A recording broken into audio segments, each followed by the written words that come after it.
جیسا بابرکت دین عطا فرمائے۔ محترم حاضرین کرام، آج ہم موضوع جو لے کر آئے ہیں وہ مساجد کے تعلق سے اور محبت رسول اور اولیاء کے تعلق سے انشاءاللہ مختصر انداز میں بروشن داری۔ مساجد کے تعلق سے اس لیے کہ ہمارے ارد گرد بہت مساجد ہیں اور ابھی ایک مسجد کا افتتاح ہوا ہے، میں وہاں سے ہی بیان کر آ رہا ہوں۔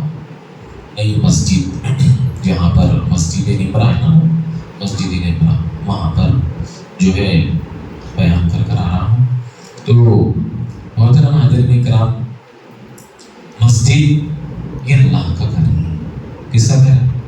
اللہ تعالیٰ کا گھر ہے۔ مسجد سے محبت کرنا جو ہے بہت ضروری ہے، اور ہر مسلمان کو مسجد سے محبت ہے، یہاں تک کہ معصوم بچوں کو مسجد سے محبت ہے اور لگاؤ رہتا۔ مسجد کی صفائی میں مسجد کے جو ہے چھوٹے چھوٹے بچے بھی صفائی کا خیال رکھتے ہیں۔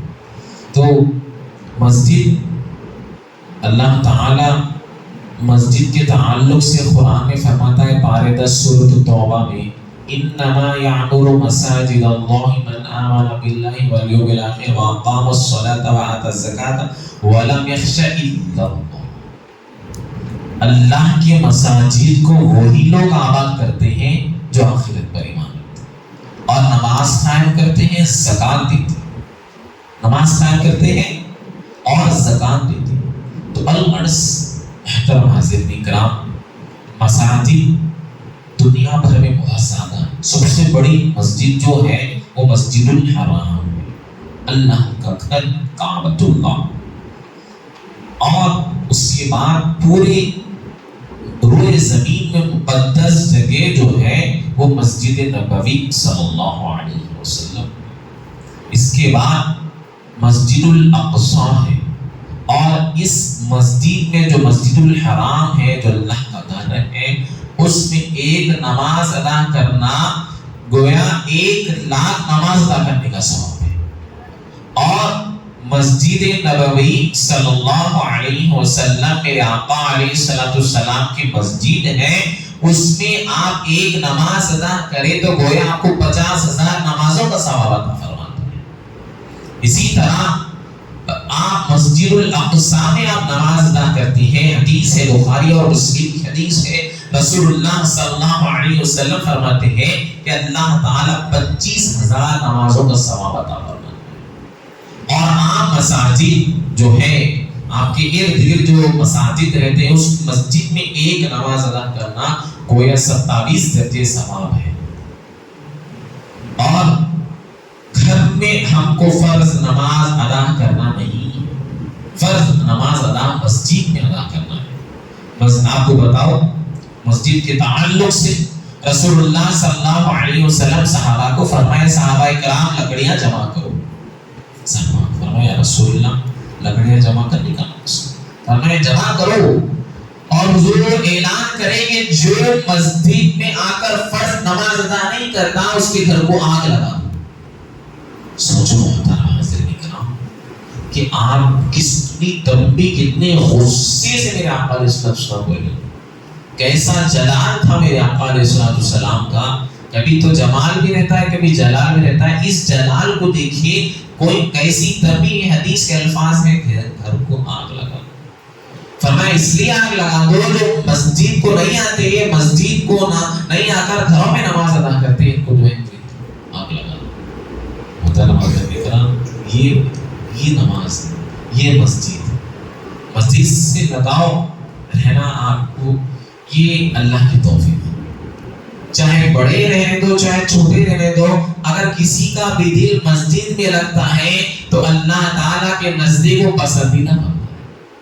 حدیث طیبہ میں، اور آپ ایک حدیث آپ دیکھیں گے، رسول اللہ صلی اللہ علیہ وسلم فرماتے ہیں کہ اللہ کے نزدیک مسجد سب سے پسندیدہ جگہ ہے، اور اللہ کے نزدیک بدترین جگہ بازار ہے، بدترین جگہ بازار ہے۔ تو مسجد کو آباد کرنا، مسجد بنانا کمال نہیں، مسجد تو بہت بناتے ہیں، مسجد کو آباد کس چیز سے آباد ہوتی ہے مسجد؟ نمازیوں سے مسجد آباد ہوتی ہے. جی مسجد آباد ہوتی ہے نمازیوں سے. تو آپ کا کام ہے کہ اگر کوئی ذمہ دار، جس طرح ابھی مسجد کی افتتاح ہوا تو ذمہ دار حضرات مسجد بنا دیے ہیں، مسجد کو آباد کر دیے ہیں، مسجد کی تعمیر کر دیے ہیں. اب وہ مسجد کو آباد کرنا، مسجد کی جو ہے صفائی کا خیال کرنا جو ہے اہلیہ میں محلہ اور مصلیوں کا کام ہے. سب کا یہ کام ہے کہ مسجد کو 5 وقت نماز آپ اپنے محلے کے مسجد میں ادا کریں. آپ آ کر مسجد میں نماز ادا کریں، نماز پڑھے، جمعہ پڑھے، فجر، ظہر، عصر، مغرب، عشاء پوری نماز آپ ادا کریں. یہ مسجد ہے. اور آپ بڑی ذمہ داری سے کرو. مسجد کے فضائل میں آؤں گا، بڑی ذمہ داری سے کرو. آج آپ دیکھیں کہ ہم رونا ہمارا روتے رہ رہے ہیں. کوئی آرٹیکل لکھ کر رو رہا ہے، کوئی بیان کر رو رہا ہے، کوئی جو ہے سوشل میڈیا پر آ کر رو رہا ہے، کوئی گھر میں بیٹھ کے رو رہا ہے. بڑے حضرات بیٹھے ہوئے ہیں کہ مسجد جو ہے پہلے مساجد کم تھے مگر مصلیاں زیادہ تھے. آج مسجد گلی گلی مسجد ہے مگر مسجد آباد نہیں ہے. اس کے ذمہ دار ہم ہیں. اور پھر جب مسجد کو کچھ نقصان ہو جاتا ہے، غیر لوگ مسجد کو نقصان پہنچاتے ہیں، مسجد کو تکلیف دیتے ہیں یا مسجد کو توڑنے کی کوشش کرتے ہیں یا ٹوٹ جاتی ہے مسجد، تو پھر ہمارا رونا ہوتا ہے. مسجد کو آباد نہیں کرتے. بابری مسجد جو ہماری مسجد تھی، جو 1992 میں ٹوٹی مسجد، وہ مسجد کے ذمہ دار ہم ہیں. اصل پہلے ٹوٹنے والی ذمہ دار ہم ہیں مسلمان، اس لیے کہ مسجد کو آباد نہیں کریں. مسجد تو بڑی مسجد تھی، کتنے مصلیاں آپ بتائیے. آپ حیدرآباد کے ارد گرد چلے جائیے، کئی ایسے مساجد ہیں مسجد آباد نہیں ہے. کئی ایسے مسجد آباد نہیں ہے. میرے بھائی مسجد کو آباد کریے، مسجد کو آئیے، مسجد کو جو ہے آگے آپ نماز ادا کریے، صفائی کا خیال رکھیے. اسی طرح آپ کو بتاؤ کہ بہت ہی آپ کو گہری بات بتا رہا ہوں، امپورٹنٹ، کہ یہ جو RSS ہے، بڑی ذمہ داری سے بتا رہا ہوں، ان لوگوں کا ایک ایجنڈا ہے کہ انڈیا میں مساجد کو ختم کیا جائے. آپ اسپین جب جائیں گے، امام بخاری رحمہ اللہ کا ملک اسپین آپ جاؤ، بخارا آپ جاؤ، ہزاروں مساجد ہیں، بڑے بڑے مدارس ہیں وہاں پر. آج وہ کھنڈیر بنے ہوئے بڑے بڑے مساجد جو ہے آباد نہیں ہیں، اس لیے کہ وہ ہماری غیر ذمہ داری کی وجہ سے. ہم وہاں پر آباد جو ہے مسلم تھے، وہاں مسلم کمیونٹی، مسلم یونٹی، بڑے لوگ تھے، مگر جو ہے مسجد کو نہیں آتے تھے، مسجد بنا دیتے تھے. آج آپ جا کر اگر موقع ملا تو یوٹیوب پہ چیک کر لیجیے، بڑے بڑے مسجد تھے مگر وہ غیر آباد ہے. اس لیے آباد وہاں جو ہے ہم نماز ادا نہیں کریں. اور یہاں پر میں آپ کو بڑی ذمہ داری سے بتا رہا ہوں کہ ان لوگوں کا ایجنڈا ہے کہ مسجدوں کو توڑا جائے. اب حال ہی میں آپ دیکھے ہوں گے، کوئی 3-4 دن پہلے کا واقعہ ہوا کہ ایک عاشور خانہ، ایک مزار اور ایک مسجد کو توڑ دی. مزار جو حضور کی مزار ہے اور ایک عاشور خانہ اور ایک مسجد کو، تینوں کو توڑ دی. راتوں رات توڑ دی، پتا بھی نہیں چلا. کیا کر رہے ہیں سب. جو راجیو گاندھی انٹرنیشنل ایئرپورٹ آپ جاتے ہیں، وہاں پر بھی سب سے پہلے مسجد تھی، وہاں پر مسجد کو توڑا گیا. آج بھی دیکھو وہاں پر جمعہ ہوتا ہے، روڈ پہ ہی ہوتا جمعہ. وہاں کے جو اسلام وغیرہ نماز پڑھتے جمعہ ہوتا ہے، نماز ہوتی ہے روڈ پہ. بتائیے کوئی ہمارے ذمہ دار نہیں ہے آگے بات کرے. تو خیر الغرض مسجد کو آباد کرو محترمہ کرام.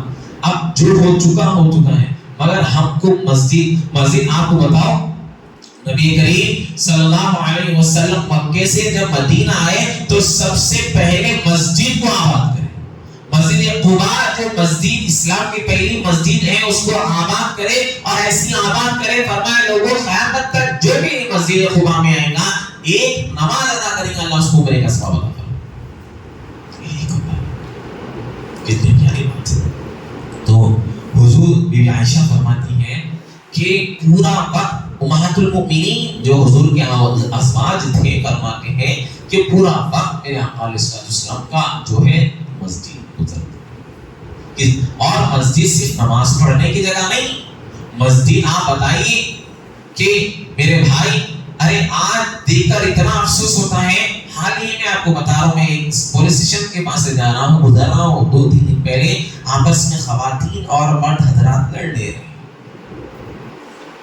آپس میں گالی گلوچ کر رہی ہیں۔ تو میرے بھائی اگر آپ کو کوئی معاملات ہیں، کوئی آپ کو پرابلم ہے، تو آپ وہاں جانے سے پہلے آپ مسجد کے خطیب سے جڑو، مسجد کے امام سے جڑو، مسجد کے مؤذن سے جڑو، اور جو ہے آپ کیا حل ہے وہ حل نکال کر جو ہے آپ کوشش کرو۔ پہلے آپ جا کر جو ہے اپنے نام خراب کر رہے ہیں، ہماری سوسائٹی کا نام خراب کر رہے ہیں، ہمارے مسلمان کا نام خراب کر رہے ہیں۔ دیکھ لینا کیسے واقعات ہو رہے ہیں، لڑائی جھگڑے، خواتین ایسے الفاظ ان کے زبان سے نکل رہے ہیں، نعوذ باللہ من ذالک، روڈ پہ ٹھہر کر تماشا بنا رہے ہیں، قوم کا تماشا بنا رہے ہیں آپ اسلام کا۔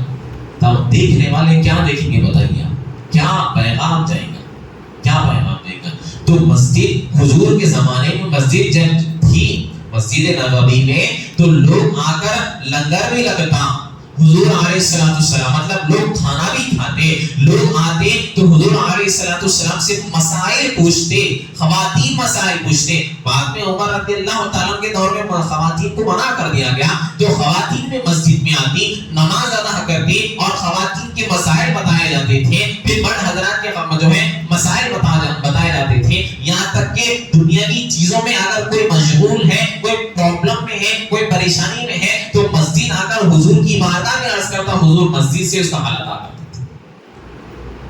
آج اللہ ہے مسجد کو ہم کرو، محترم حضرات کرام، اپنے محلے کے مسجد کے جو ہے امام سے جڑے رہو، خطیب سے جڑے رہو، کوئی حل ہے حل۔ اب آپ کو بتاؤ، حال ہی میں ایک بات آپ کو بتا رہا ہوں، ایک سعودی سے کال آیا، صاحب جو ہے آپ سے بات کرنا ہے۔ جی بولیے، کیا بات ہے؟ عرض کرنے لگے، صاحب جو ہے میرے اہلیہ کو غصے میں طلاق دے دیا، ایک ہی لمحے میں 3 طلاق کہہ دیا، کیا طلاق ہوں گے؟ تو فرمایا کہ طلاق ہوں گے۔ اب وہ جو ہے کوشش کر رہے ہیں کہ کیا جس طرح سے بھی جو ہے میں جوڑنے کی، فرمایا آپ بڑے سے بڑے مدارس بھی چلے جاؤ، جامعہ نظامیہ جاؤ یا جامعہ ازہر چلے جاؤ، طلاق پاک ہے۔ تو میں بتانے کا میرا مقصد یہ ہے کہ جو بچے ہیں، نوجوان ہیں، ان کا نکاح ہو رہا ہے، تو نکاح سے پہلے نکاح کے فضائل، نکاح کے جو ہے تمام احکامات، جو مسائل ہیں، وہ بتانا ضروری ہے۔ آنے والی زندگی کے تعلق سے، طلاق کے تعلق سے، خلا کے تعلق سے کوئی ایسا الفاظ ہے زندگی میں، یہ غصہ آتا، بھائی مرد ہے غصہ آتا، خواتین میں یہ غصہ آتا، اور غصے کو کنٹرول کرنا چاہیے۔ اگر اس کو مسائل معلوم ہوتے یا جو ہے تمام چیزیں معلوم ہوتی تو یہ الفاظ نہیں ادا کرتے۔ طلاق الفاظ زبان سے مرد جب ادا کرتا ہے تو عرش معلّہ ہو جاتا ہے، عرش معلّہ۔ بتائیے محترم، کئی ایسی زندگیاں خراب ہو گئی غصے کی حالت میں۔ تو اگر ہم ہمارے نوجوانوں کو مسجد سے پیغام دیں گے، ہمارے نوجوانوں کو ہم مسجد سے جوڑیں گے، تو کتنا کام ہوگا، سوچو کتنا کام نہیں ہو سکتا۔ تو مسجد کو جو ہے آباد کریے۔ اسی طرح آپ کو عرض کرو کہ حضور حضرت ابراہیم علیہ السلام کعبے کی تعمیر کریں، کعبہ بنائے نا، وَإِذِ ابْتَلَىٰ إِبْرَاهِيمَ رَبُّهُ بِكَلِمَاتٍ فَأَتَمَّهُنَّ تَطْهِيرَ بَيْتِهِ لِلطَّائِفِينَ وَالْعَاكِفِينَ، قرآن کی آیت ہے۔ تو جب مسجد بنائے، مسجد الحرام اللہ کے حکم سے اسماعیل علیہ السلام کو بیٹی کو لے کر بنائے، اب مسجد جو ہے کعبہ تعمیر ہو گیا، مسجد آباد ہو۔ اب جو آپ دیکھیے کہ گھر جب بھی بناتے تو ملبہ جو ہے اس میں سے کچھ اینٹ کے ٹکڑے وغیرہ نکل جاتے ہیں، ملبہ ہوتے ہیں، اس کو جو اٹھانے والی آتی ہے، مسجد بھی بنائے تو اب کعبہ جب بنائے تو کعبے سے کنکرات نکلی، ذرات نکلے، ملبہ بن گیا۔ تو اللہ کی بات کرو، کعبے کا مقدس ہے نا بھائی، اللہ کا گھر ہے، مقدس ہے۔ تو عرض کرنے لگے، اے اللہ یہ جو ہے کنکرات ہے، میں اس کی کیا کروں؟ تو اللہ تعالیٰ فرمایا صبر رکھو ابراہیم، جہاں جہاں جو ہے ذرات ہے، جہاں جہاں کنکرات ہے، ایک جگہ مطاف پہ جمع کر دو، کعبے کے ارد گرد سامان جمع کر دو۔ اب چند دن گزرے، ابراہیم علیہ السلام دیکھیں کہ جبرائیل علیہ السلام آسمان سے زمین پر آئے، حرم میں، مطاف میں، اور جو ذرات ہے، جو کنکرات ہے، جو ملبہ ہے، وہ اپنے پروں میں لے لی، اور پروں میں لے کر جو ہے آسمان کی طرف، حدیث آسمان کی طرف جب گئے، آسمان کی اور اونچائی پر جب جا کر جو ہے اپنا پر مارے، اور پر میں جتنے ذرات تھے وہ پوری دنیا میں ذرات گرے، جہاں جہاں زبان گرے وہاں وہاں اللہ کا گھر بنا، جہاں جہاں زبان گرے وہاں وہاں اللہ کا گھر بنا۔ یہ مسجد فاطمہ بھی جبرائیل علیہ السلام کے ذرات مسجد ابراہیم اللہ کے ذرات جبرائیل علیہ السلام کی جو ہے بروں میں ذرات میں تھی، ایسی بہت سے مسائل تھے۔ تو یہ مسجد اس زمانے سے، اور جس جگہ مسجد بنتی ہے قیامت تک وہ مسجد ہے، قیامت تک مسجد ہے۔ جس طرح اگر بابری مسجد کو توڑا گیا تو وہ ہماری نظر میں مسجد ہے، اور انشاءاللہ عز و جل ہم اللہ سے دعا کریں گے، پھر اللہ تعالیٰ آباد کرے گا، انشاءاللہ آباد کرے گا، انشاءاللہ ضرور آباد کرے گا۔ تو الغرض تو محترم حاضرین کرام، اب جو ہو چکا ہے جو ہو گیا، مگر اب ہم کو جو ہے یہاں سے آگے بڑھنا ہے، مسجدوں کو آباد کرنا ہے، مسجدوں کو جو ہے آپ نمازیوں سے مسجد ہے۔ تو الغرض محترم حاضرین کرام، اور آپ کو بتاؤ حضور علیہ السلام فرماتے ہیں اللہ سبحانہ و تعالی کے کچھ ایسے لوگ ہیں جو قیامت کے میں عرش کے سائے میں رہتے، عرش کا سایہ جو قیامت میں کوئی سایہ نہیں رہے گا، سورج ایک بارش پر رہے گا، تانبے کی زمین رہے گی، اور اس وقت نفسا نفس کا عالم رہے گا، سب لوگ پریشان رہیں گے اپنے اعمال کی فکر میں، کیا کون جنتی ہے کوئی دوزخی ہے۔ اس وقت اللہ تعالی جو ہے چند لوگوں میں سے ایسے لوگ جو جس کا دل زیادہ مسجد میں لگتا ہے، مسجد سے محبت ہوتی ہے، تو اللہ تعالیٰ اس کو جو ہے عرش کے سامنے جماتا ہے، عرش کے سامنے۔ اور جو آپ کو بتاؤ، اور یہ بھی پیاری بات ہے، اور حضور علیہ السلام کے زمانے میں ایک خادمہ تھی۔ پہلے زمانے میں جو ہے 200-300 سال پہلے خواتین بھی مسجد میں صفائی کرتی تھی، تو خواتین جو بوڑھی خواتین تھیں، تو حضور کے زمانے میں بھی ایک خادمہ تھی، مسجد کی صفائی، مسجد نبوی کی صفائی کرتی تھی۔ تو وہ خاتون کا انتقال، احادیث طیبہ میں خاتون کا انتقال ہو گیا، صحابہ کرام رضوان اللہ تعالی علیہم اجمعین جو ہے کفن کا انتظام کر کر جنازہ پڑھا کر دفنا کیا۔ اب حضور علیہ السلام جو ہے 3-4 دن کے بعد عرض کرنے لگے کہ صحابہ وہ خادمہ نظر نہیں آ رہی ہے، تو حضور سے صحابہ عرض کرے یا رسول اللہ صلی اللہ علیہ وسلم وہ خادمہ کا تو انتقال ہو چکا ہے، بولے تم مجھے اطلاع تو دیتے۔ فرمایا یا رسول اللہ آپ کو دیکھ رہے ہیں کہ آپ زیادہ مصروف ہیں، لوگ ملاقات کر رہے ہیں، اور وہ عام خادمہ ہے، آپ کو اس کی اطلاع نہیں۔ تو حضور علیہ السلام فرمائے کہ چلو اس کی خبر پر دیکھیے کہ جو مسجد سے محبت رہتی ہے، مسجد سے لگاؤ رہتا ہے، مسجد کا صفائی کا خیال کرتے ہیں، فرمائے کہ چلو مسجد، چلو اس کے خبر پر۔ جب خبر پر گئے تو حضور علیہ السلام دعا کریں اور فرمائے کہ لوگوں جنتی عورت کا گھر دیکھنا ہے، قبر دیکھنا ہے، تو اس عورت کو دیکھو، یہ عورت جنتی، یہ عورت جنتی۔ تو محترم حاضرین کرام، بڑی ذمہ داری سے کہہ رہا ہوں کہ یہ مسجد کی صفائی کا بھی خیال امام مؤذن کا نہیں، مؤذن کا بھی کام ہے، امام کا بھی کام ہے، خطیب کا بھی کام ہے، مصلیوں کا بھی کام ہے۔ ایسا نہیں کہ آپ کہیں پر بھی جو ہے ایک دیکھا، میں مسجد میں بتا رہا ہوں میں آپ کو کہ ایک واقعہ سامنے آیا، ایک صاحب ہے جو بڑے پیسے والے، بھائی تم پیسے والے ہوں گے، تم ارب پتی ہوں گے، تم کروڑ پتی ہوں گے، ہاں ادھر آؤ مؤذن صاحب کیا ہے، تو آپ نہیں اٹھا سکتے، آپ کا جو ہے ایمان اتنا ہے، اور آپ جو ہے اتنا آپ جھک نہیں سکتے، اور تم جھکیں گے جب اللہ تعالیٰ کے نزدیک تمہارا جو ہے مقام و مرتبہ زیادہ ہو جاتا۔ مؤذن کو بلا کر تم جو ہے اٹھا کر نہیں لگا رہے ہیں، مؤذن تو بالکل جو ہے اٹھے گا نہیں، اور آپ یہ جو ہے غیر ذمہ داری بات ہے۔ تو صفائی کا خیال رکھنا مصلیوں کا بھی کام ہے۔ ابھی میں جس جو ہے بتا کر ابھی آیا نئی مسجد میں صفائی کا خیال، واش روم میں آپ جا رہے ہیں، ماشاءاللہ یہاں کے تو بہت اچھے ہیں، ماشاءاللہ پوری مسجد بھی ہے، ارد گرد کے بھی، اور میں جہاں پر دیکھا ہوں کئی آپ مساجد میں جاتے ہیں، واش روم میں جو ہے گٹکا کھا کر تھوک رہے ہیں، شرم کی بات ہے، شرم کی بات ہے۔ اور آپ بتائیے کہ معتکفین جو اعتکاف بیٹھتے ہیں، کئی کس جو ہے بہت اللہ ماشاءاللہ مساجد میں جو ہے وہاں پر جو ہے واش روم میں جا کے آپ سگریٹ پی رہے ہیں، کتنی غیر ذمہ داری بات ہے۔ اور گٹکا کھا رہے گھر میں بھی آپ بتائیے کہ جو ہے بیوی آپ کو جو ہے باتاں کرتی، یہاں تک کہ اگر ماں ہے تو جوتے مارتی. آپ بتائیے واش روم میں کھا کر تھوک دیتے ہیں. نعوذ باللہ. کتنی غیر ذمہ داری بات ہے. کئی ایسے مساجد آپ دیکھیے کہ مساجد میں پورا گٹکا کھا کر ہوا تو یہ گندگی اللہ کا گھر ہے. ارے بھائی صفائی کا خیال رکھنا.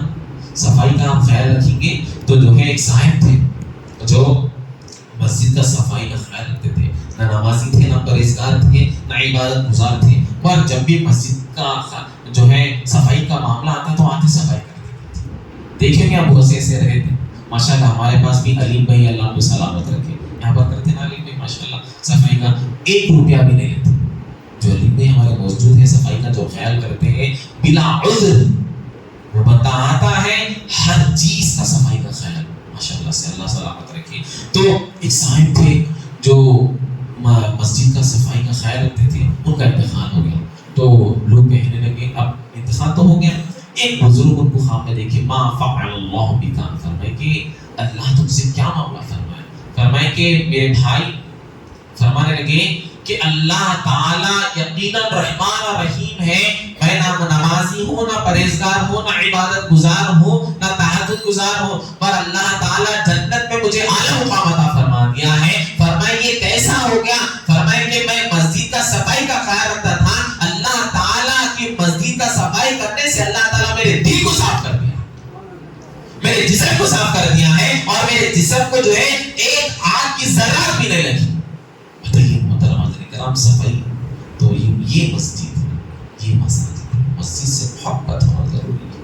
تو الغرض محترم حضرات کرام، آپ کو یہ چند چیزیں مساجد کے تعلق سے ہیں. محبت رسول کے تعلق سے بھی بس یہ بات ہے کہ میلاد گزر چکا ہے، ربیع الثانی کا مہینہ شروع ہو گیا ہے جو ہم عام زبان میں کہتے ہیں 11ویں شریف. تو اب ربیع الاول کا مہینہ ختم ہو گیا تو ایسا نہیں ہے کہ آپ جو درود کی کثرت کر رہے تھے اس کو بند کر دے رہی ہیں. درود کی کثرت سے کریں. میرے بھائی میں آپ کو عرض کروں کہ میں ہر وقت جملہ یہ کہتا ہوں کہ وہ عاشق رسول کے لیے ہر روز میلاد ہے جو حضور پر درود پڑھتا ہے، جس کا تعلق جو ہے حضور سے رہتا ہے، محبت رہتی ہے. تو جو ہے حضور کی جو ہے محبت میں کثرت سے درود پڑھنا یہ بھی میلاد ہے. یہ بھی میلاد. میلاد جو ہے آپ سجائیں، بالکل سجائیں، بالکل کھلائیں، بالکل ہر چیز کرے، منع نہیں ہے. اسلام اللہ کے حدود میں رہیں گے مگر جو ہے تعلق حضور سے رہنا ہے. حضرت انس فرماتے ہیں رضی اللہ تعالیٰ راوی ہیں، فرماتے ہیں کہ ایک صحابی رسول اللہ آ کر عرض کرنے لگے یا رسول اللہ صلی اللہ علیہ وسلم، میں آپ کے بارگاہ میں جو ہے 24 گھنٹے میں مطلب صرف ایک آدھا پاؤ دے گا اتنا جو ہے آپ پر درود پڑھتا ہوں. مثال کے طور پر 6 گھنٹے کثرت سے درود پڑھتا ہوں. حضور علیہ السلام فرمائے اور اضافہ کرو، اور اضافہ کرو. اس کے بعد جب وقت گزر گیا پھر وہ صحابی آیا کر عرض کرنے لگے یا رسول اللہ صلی اللہ علیہ وسلم، میں آپ پر پورا آدھا دن درود پڑھتا ہوں. تو حضور علیہ السلام فرمائے اور اضافہ کرو. اور پھر جب دن گزر گئے فرمایا یا رسول اللہ پورا دن گزر رہا ہے صرف چند لمحات ہے تو درود نہیں پڑھا. تو حضور علیہ السلام فرمایا پورا وقت درود میں لگاؤ. اب صحابی رسول فرماتے ہیں پورا دن چلتے بیٹھتے اٹھتے بیٹھتے نمازوں کے علاوہ درود پڑھنا ان کا معمول تھا. تو وہ صحابی رسول فرماتے ہیں اللہ تعالیٰ اتنا مجھے نوازا ہے، مدینہ منورہ میں سب سے زیادہ امیر تھا، لوگوں کو خیرات کرتا تھا صرف درود کی برکت. تو محترم حضرات کرام، درود جو ہے کثرت سے. اب ایسا نہیں ہے چلو ٹھیک ہے صبح شام ٹائم نہیں مل رہا، آپ کی مصروفیت ہے، آپ کاروباری جو ہے حضرات ہیں یا جو ہے آپ اسٹوڈنٹ ہیں یا کوئی بھی، پر ایک وقت نکال کر ایک متعین صبح 100 مرتبہ شام 100 مرتبہ. اگر آپ میری بھی والدہ ہے، آپ کی بھی والدہ ہے، ہم بھی مصروف رہتے ہیں مگر جو ہے صبح اٹھ کر جا رہا ہوں والدہ بول کر چلے جاتے ہیں، پھر شام میں اگر سو رہے بھی تو جا کے دیکھ کے سکون دکھتا بھی جا کے سو جاتے. تو والدہ کو دیکھتے نا، والدہ کو دیکھتے ارے بھائی والدہ سو رہے، ہاں سو رہے، چلو اگر ہوگا تو پیر بھی دبا دیتے، موقع بھی لا کر نہیں دبا رہے تو بھی چہرہ دیکھ کے دل مطمئن ہو جاتا، سو رہے تو چلو. اہلیہ کو بھی کہتے نا کوٹ ہم سو گئے، کھانا کھا لینا سو گئے. تو صبح بھی دیکھ رہے، شام میں بھی دیکھ رہے. تو اب یہ تو محبت ہے ماں سے. تو تو اب آپ کو حضور سے محبت ہے تو صبح بھی آپ درود پڑھنا، شام میں بھی درود۔ ایک ایسا نہیں کہ 1000 مرتبہ پڑھو بول کے نہیں کہو، صبح 100 مرتبہ، شام میں 100 مرتبہ جو ہے درود شریف کا ایک ورد اپنا، اور استغفر اللہ، گناہوں کی معافی ہے، استغفر اللہ رب من کل ذنب، استغفر اللہ استغفر اللہ، یہ چند چیزیں محترمہ کرام۔ تو الغرض جو ہے یہ مسجد سے بھی جڑیے، مسجد کو آباد کریے، اپنے بچوں کو مساجد کو لے کر آئیے۔ اور وہاں کچھ حضرات ہیں، بتا رہا ہوں ماشاءاللہ یہاں تو آج تک میں نظر نہیں دکھا، مگر کچھ مساجد میں جو بڑے حضرات ہیں ایک دم بچوں کو پیچھے کر دیتے، ارے چلو پیچھے، ٹھیک ہے پیچھے کر رہے ہیں انداز سے، مگر بھائی یہ بچے کل کو جو ہے مسلوں پہ، ممبروں پر اور مسجد کی ذمہ داری سنبھالنے والے ہیں، تو جو ہے ہم بچوں کو پیچھے کر دیں۔ کچھ بتا رہا ہوں، کچھ ایسے رہتے ہیں بڑے ایک دم اتفاقاً غصے رہتا، تو بھائی غصے کو کنٹرول کرنا چاہیے۔ آپ کو بتاؤ کہ باہر کے مساجد، اب کبھی باہر میں جاتا ہوں، باہر سعودی یا کہیں بھی جانا رہتا ہے، یا قطر وغیرہ جانا ہی ہے، تو دیکھتا ہوں وہاں کے مساجد، جارڈن وغیرہ جب گیا میں دیکھا ہوں وہاں کے مساجد، تو وہاں پہ مساجد میں بچوں کا ایک الگ ہی ماحول ہے۔ امام صاحب مسجد میں بچوں کے ساتھ ایک الگ انداز میں بیٹھ کر جو ہے ماشاءاللہ سے ان کو کچھ چاکلیٹس بانٹ رہے ہیں، اور جو ہے ان کو انعامات بانٹ رہے ہیں، اور پابندی سے جو بچہ آ رہا ہے تو ان کو الگ ایک بڑا انعام ہے۔ یہاں پر بھی آپ حال میں کچھ اخبارات میں سنیں گے کہ جو 5 ٹائم پر جگہ نماز پڑھیں گا اس کو سائیکل وغیرہ دیے جا رہے ہیں، سنیں گے۔ تو یہ چیزیں محترم کرام، بچوں کو مساجد کو لے کر آئیے، یا 8 سال 9 سال یا چھوٹے رقم کے حصوں میں 8 سال 10 سال 7 سال کا بچہ ہے، حضور فرمانے نماز پڑھ رہے ہیں، اور حضور فرمانے جب 10 سال کا ہو گیا تو نماز نہیں پڑھا تو تنبیہ کرو، مارو بول کی بولی، تنبیہ حدیث کے الفاظ، نہیں پڑھا تو مارو۔ تو سب سے پہلے ہم مسجد آئیں گے تو بھی بچوں کو بھی لے کر آئیں گے، ایک ماحول بنے گا۔ اور اگر آپ گھر میں نماز گھر میں ادا کریں، حضور کی اور ایک حدیث آپ کو بتا کر ذہن میں رکھا ہوں کہ فرما رہے ہیں اپنے گھروں کو جو ہے قبرستان مت بناؤ۔ تو گھر میں قبرستان مطلب یہ ہے کہ آپ ذکر کریں گے، نوافل اور جو ہے آپ سنتیں جو ہے گھر میں ادا کریں۔ حضور کی آپ پوری سیرت دیکھ لیجیے، حضور علیہ السلام نماز پڑھتے سیدھے حضور میں چلے آتے تھے۔ مسجد نبوی میں جو ریاض الجنہ ہے، حضور نماز پڑھتے، نماز پڑھ لی، سلام پھیر لی، سیدھا حضور میں چلے آتے۔ بی بی عائشہ فرماتی نماز ادا کرتے، سنت نفل واجب جو بھی سب گھروں، تو گھر میں اگر موقع ملا تو یہاں پر بھی آپ ادا کریں، نماز ہو جاتی۔ مگر حتی الامکان گھر میں بھی کبھی موقع مل گیا تو آپ اپنے ایک جگہ، آپ کو بتاؤں میرے گھر میں الحمدللہ ایک میں متعین جگہ بنا صرف نماز کی، وہاں قرآن کی تلاوت ہونا، وہاں خواتین مطلب جو ہمارے گھر کے خواتین ہیں وہیں نماز پڑھنا، ایک متعین پوری اتنی بڑی جگہ ماشاءاللہ سے، ایک روم کی جگہ، جیسے پورا روم کی جگہ وہیں نماز پڑھنا، وہاں کوئی دوسرا کام نہیں، وہاں کوئی ہنسی مذاق نہیں، کوئی گفتگو نہیں، صرف وہاں پر نماز، قرآن کی تلاوت، ذکر و اذکار۔ جب بھی اگر اٹھے، میں بھی رات میں اٹھا تو کبھی وہیں جا کر پڑھتا ہوں نماز۔ تو یہ ایک گھر میں ہے، ایک ماحول بنائی، بہت اچھا رہتا ماحول۔ گھر میں بچے دیکھ کر متاثر ہوتے، چھوٹے بچے ہیں، تو یہ جب چیزیں محترمہ کرام، اللہ کی بارگاہ میں دعا ہے مولا باری تعالی ہم کو سننے سے زیادہ عمل کرنے کی توفیق عطا فرما یا رب العالمین، ہم کو مساجد سے سچی محبت عطا فرما، مساجد کو آباد کرنے کی توفیق عطا فرما یا رب العالمین، حضور کی سچی محبت عطا فرما، حضور پر کثرت سے درود شریف پڑھنے کی